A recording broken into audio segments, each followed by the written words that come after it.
মোবাইলৰ ৰিচাৰ্জ নাইকিয়া হ'লে মই ক'ৰবাতে থাকোঁ। দেউতাকক সৰুজনীয়ে খাই মাৰে। খালি ৰিচাৰ্জ ভৰাই দিব লাগে। মই ভাবোঁ দুদিনমান ৰিচাৰ্জ নভৰোৱাকৈ থাকোঁ, কিন্তু তাই নহয় আৰু লগতে তাইক ৰিচাৰ্জ ভৰাই দিবই লাগিব। ইফালেহে দেউতাকে মোক গালি পাৰি থাকে, তাই যে ইমান মোবাইলটো লৈ থাকে, মোক খুব গালি পাৰে। আৰু এটা কথা ঠিক, কিন্তু তাই আকৌ অকণমান সময় পঢ়ে, সেইখিনি সময়তে তাই কামত লগাকৈ পঢ়ে। কিন্তু পঢ়াৰ সময়ত দেউতাকে দেখা নাপায়হি। যেতিয়াই তাই মোবাইলটো ল'ব, সেইখিনি সময়ত দেউতাকে আহি পায়হি। তেতিয়া দেউতাকে মোক গালি পাৰে আৰু, ছোৱালীজনীক তুমি শেষ কৰিলা বুলি। কিন্তু নহয়, দেউতাকে আকৌ সেইখিনি পঢ়ি থকা সময়ত নাপায়।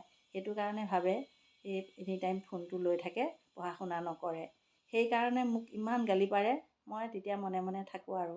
তাৰপিছত দেউতাক যোৱাৰ পাছতে মই তাইক কওঁ, গোসাঁনীও অকণমান ভালকৈ পঢ়া শুনা কৰিবা। দেউতা অহাৰ লগে লগে তুমি কিতাপখন ল'বা, তেতিয়াহে তোমাক পঢ়া বুলি ক'ব। এনেই যদি তুমি দেউতা অহাৰ লগে লগে তুমি আকৌ ফোনটো লোৱা, তেতিয়াহ'লে দেউতাই ভাবিবই ফোনটোকে তুমি চুই থাকা বুলি। এনেকৈ মানে মই ছোৱালীজনীক শিক্ষা দিওঁ। কিন্তু দেউতাকে মানে ৰিচাৰ্জ ভৰোৱাৰ কথা ক'লে প্ৰথমতে কয়, মই আজি ৰিচাৰ্জ ভৰাব নোৱাৰোঁ, কিন্তু এনেহে কয়। তাৰপিছত যেতিয়া দুটামান গালি দিওঁ, তেতিয়া দেউতাকে লগতে ভৰাই দিয়ে। কি চাওকচোন, আমি আকৌ ভালকৈ ক'লে যিকোনো কথা এটা শুনো, কিন্তু মোৰ মানুহজন নহ'ব আৰু, গালি পাৰিলেহে কিছুমান কাম কৰে। তাতে কিমান পাৰ্থক্য চাওকচোন। কিছুমানে গালি পাৰিলেহে কাম কৰে আৰু কিছুমানে মৰমত ক'লেহে কাম কৰে। আচৰিত কথা নহয়নে বাৰু?